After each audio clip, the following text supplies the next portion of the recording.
నమస్తే, welcome to YoYo TV. Delimitation పై గత కొన్ని రోజుల నుండి తమిళనాడు ముఖ్యమంత్రి స్టాలిన్ సీరియస్ గా ఉన్నారు. ఈ అంశంపై దక్షిణాది రాష్ట్ర రాజకీయ పార్టీలు కలిసికట్టుగా పోరాటం చేయాలని పిలుపునిచ్చారు. ఈ నేపథ్యంలోనే దేశంలోని అన్ని ప్రాంతీయ పార్టీలకు సీఎం స్టాలిన్ ఆహ్వానం పలికారు. సీఎం స్టాలిన్ చెన్నైలోని ఐటీసీ గ్రాండ్ చోళా హోటల్ వేదికగా రాష్ట్రాల అఖిలపక్ష సమావేశాన్ని ఏర్పాటు చేశారు.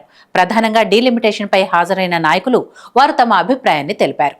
ఆ సమావేశానికి తెలంగాణ నుండి హాజరైన సీఎం రేవంత్ రెడ్డి, బీఆర్ఎస్ నుండి కేటీఆర్ వారి అభిప్రాయాన్ని తెలిపారు.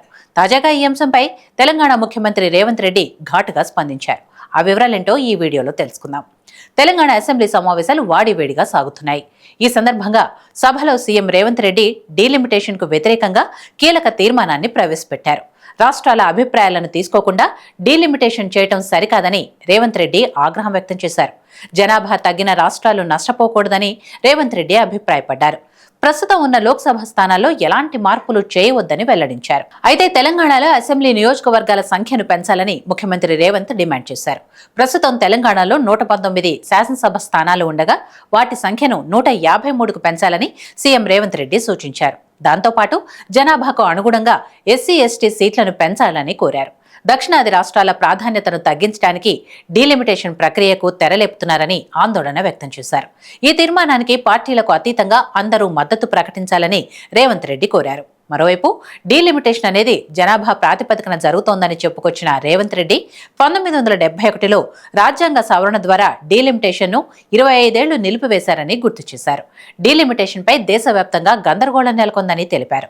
తమిళనాడు సీఎం కూడా డీలిమిటేషన్ పై సమావేశం ఏర్పాటు చేశారని ఆయన తెలిపారు. జనాభా ప్రాతిపదికన జరిగే నియోజకవర్గాల పునర్విభజనను దక్షిణాది రాష్ట్రాలు ఎట్టి పరిస్థితుల్లో ఒప్పుకోబోమని తీర్మానం చేశారు. అంతేకాకుండా జనాభా ఆధారంగా చేసే నియోజకవర్గాల పునర్విభజనను వాజ్పేయి కూడా వ్యతిరేకించారని ఈ సందర్భంగా రేవంత్ రెడ్డి గుర్తు చేశారు. డీలిమిటేషన్ ప్రక్రియ ద్వారా లోక్సభలో దక్షిణాది రాష్ట్రాల ప్రాధాన్యం తగ్గుతుందని సీఎం రేవంత్ రెడ్డి ఆందోళన వ్యక్తం చేశారు. ప్రస్తుతం దక్షిణాది రాష్ట్రాలకు లోక్సభలో 24% ప్రాతినిధ్యం ఉందని పేర్కొన్నారు.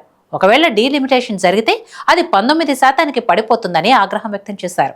జనాభా నియంత్రణపై కేంద్రం ఆదేశాలను దక్షిణాది రాష్ట్రాలు పాటించాయని గుర్తు చేశారు. ఉత్తరాది రాష్ట్రాలు జనాభాను నియంత్రించలేదని రేవంత్ రెడ్డి విమర్శించారు. 2011 జనాభా ప్రకారమే సిక్కిం, జమ్మూ కాశ్మీర్ నియోజకవర్గాలను పెంచారని రేవంత్ రెడ్డి తెలిపారు. రాజకీయ ప్రయోజనం లేకపోవటం వల్లే తెలుగు రాష్ట్రాల అసెంబ్లీ సీట్లు పెంచలేదని ఆయన ఆరోపించారు. 24% ప్రాతినిధ్యం ఉన్న దక్షిణాది రాష్ట్రాలు కేంద్రానికి 36% పన్నులు కడుతున్నాయి, కానీ వచ్చేది మాత్రం చాలా తక్కువని రేవంత్ రెడ్డి చెప్పుకొచ్చారు. యూపీ, బీహార్, మధ్యప్రదేశ్కు కేంద్రం పన్నుల్లో ఎక్కువ వాటానిస్తోందని పేర్కొన్నారు. ఆర్థిక ప్రయోజనాలను వదులుకున్నా రాజకీయ ప్రయోజనాలను వదులుకోబోమని రేవంత్ రెడ్డి స్పష్టం చేశారు.